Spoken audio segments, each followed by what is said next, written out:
আসসালামু আলাইকুম। আমার চ্যানেলের আরও একটি নতুন রেসিপি দেখার জন্য স্বাগত। আজ আমি আপনাদের তৈরি করে দেখাবো বাংলাদেশের চাইনিজ রেস্টুরেন্ট স্টাইলে চিকেন অন্থন। এটা ঘরে থাকা অল্প উপকরণেই আপনারা খুব সহজে তৈরি করে নিতে পারবেন। এটা বাচ্চা বড় সবারই খুব পছন্দের একটি খাবার। তো চলুন দেখে নিই কীভাবে তৈরি করবেন এই মুচমুচে চাইনিজ অন্থন। তার জন্য প্রথমে আমি একটি মিক্সিং বোলে 1 কাপ ময়দা নিয়ে নিলাম, আর সাথে দিয়ে দেব 1 টেবিল চামচ কর্নফ্লাওয়ার। এখানে আমি আরও দিয়ে দেব হাফ টেবিল চামচ রান্নার রেগুলার তেল, আরও দিয়ে দেব স্বাদ মতো লবণ। এটা আমি হাফ চামচের মতো নিয়েছি, আপনারা আপনাদের স্বাদ মতো দেবেন। আর এখানে আমি অ্যাড করে দেব একটা ডিম, এটাকে আমি একটু ভালো করে ফেটে নিয়েছি। এখন আমি সবগুলো উপকরণ ভালো করে মিশিয়ে নেব।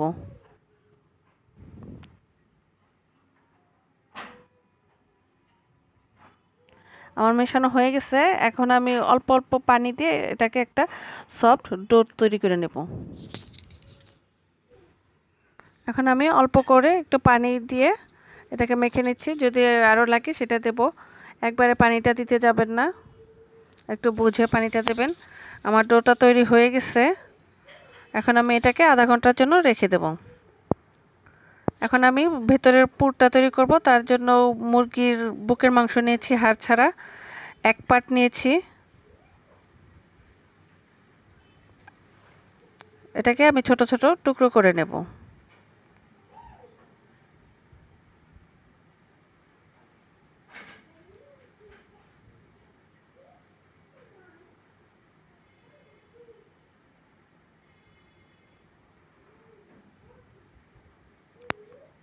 আমার সবগুলো মাংস কাটা হয়ে গেছে। এখন আমি ব্লেন্ডারে একটা জার নিয়ে নিলাম, এটা কিমা করে সেটা নিয়েছি। এখন আমি এটাকে কিমা করে নেব। আমার কিমা করা হয়ে গেছে, দেখুন এরকম হয়েছে। এখন আমি আরেকটা মিক্সিং বল নিলাম, এটার মধ্যে আমি কিমাটা নিয়ে নিচ্ছি। এতে আমার 1 কাপ পরিমাণে কিমা হয়েছে। আর এখন বাকি উপকরণগুলো মিশিয়ে নেব। প্রথমে আমি কাঁচামরিচ কুচি দিয়ে দিলাম 1 চা চামচ, আর দিচ্ছি গোলমরিচের গুঁড়া হাফ চা চামচ,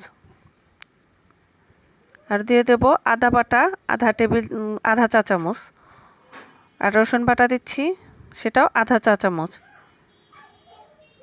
আর সাথে দিয়ে দিচ্ছি আমি পেঁয়াজ কুচি আধা কাপ, এটা একটু মিহি করে কুচি করে নেবেন। আর দিয়ে দিলাম লবণ, সেটা বুঝে দেবেন, যেহেতু আমরা সয়া সসটা দিচ্ছি। আমি সয়া সস দিলাম 1 টেবিল চামচ, যদি লাগে আমি আরেকটু ব্যবহার করব। আর দিয়ে দিলাম একটা ডিমের কুসুম। এখন আমি সবগুলো উপকরণ ভালো করে মিশিয়ে নেব। আমার মেশানো হয়ে গেছে। এখানে আমি আরও আধা টেবিল চামচ দিয়েছি, মোট আমার 1.5 টেবিল চামচ লেগেছে। আমার ডোটাও সফট হয়ে গেছে। এখন আমি এটা দিয়ে রুটি বেলে নেব। একটু ভালো করে মাখিয়ে নেই, যেহেতু উপরে একটা শুকনো লেয়ার পড়েছে। আমি এখন এখান থেকে ছোট ছোট লেচি কেটে নেব।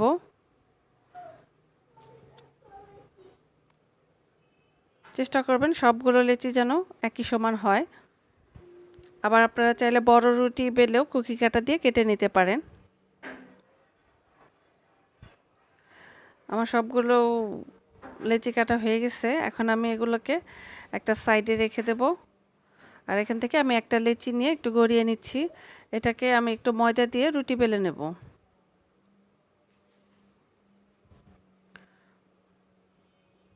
রুটিটাকে বেলতে হবে আমরা যে রেগুলার রুটি খাই তার থেকে একটু পাতলা।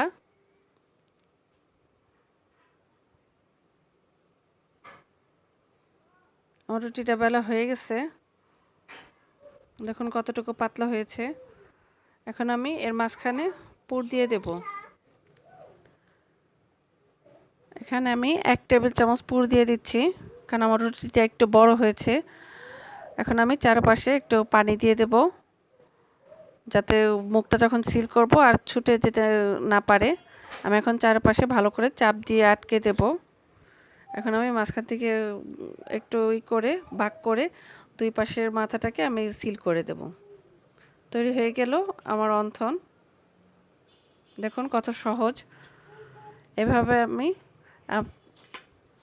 আপনাদেরকে আরও একটি দেখাচ্ছি।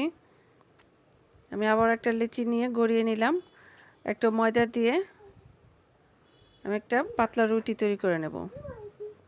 এটাকে পুরোপুরি বেলবো না, যাদের রুটি গোল হয় না, নতুন যারা তৈরি করবেন তাদের সুবিধার্থে দেখাচ্ছি। আমি অর্ধেকটা বেলে একটা কুকি কাটার দিয়ে গোল করে নিচ্ছি। এখন আমি বাকিটুকু একটু আস্তে আস্তে ছড়িয়ে নিচ্ছি, একটু পাতলা করে নেব।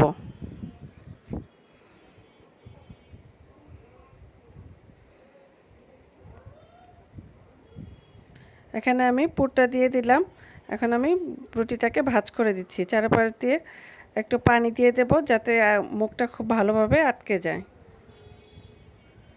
আর খেয়াল করতে হবে ভিতরে যেন বাতাসটা আটকে থাকতে না পারে। এখন আমি দুপাশ থেকে টেনে একটু পানি দিয়ে মুখটাকে সিল করে দেব। এভাবে আমি সবগুলো অন্তন তৈরি করে নেব। দেখুন আমার অন্তনগুলো তৈরি করা হয়ে গেছে। আপনারা চাইলে এটাকে ফ্রোজেনও করতে পারেন। এখানে আমি একটা প্যানে তেল গরম হতে দিয়েছি। তেলটা খুব বেশি গরম হবে না। আর সবসময় খেয়াল করবেন একটু ছড়ানো পাত্র নিতে, যাতে আপনি বেশ কয়েকটা একসাথে দিয়ে ভাজতে পারেন। আর এটা ভাজার জন্য একটু ডুবো তেল দিতে হবে। আমি আস্তে আস্তে সবগুলো অন্তন তেলের মধ্যে ছেড়ে দিচ্ছি। আমাদের এই অন্তনটাকে একটু সময় নিয়ে ভাজতে হবে, কারণ যেহেতু আমরা ভিতরে কাঁচা একটা পুর ব্যবহার করেছি, তাই ভিতরে মাংসটা যাতে সেদ্ধ হওয়ার জন্য সময় পায়। আর এটাকে আমি ব্রাউন কালার করে ভাজবো। আমি এখন সবগুলোকে আস্তে আস্তে উল্টে দিচ্ছি।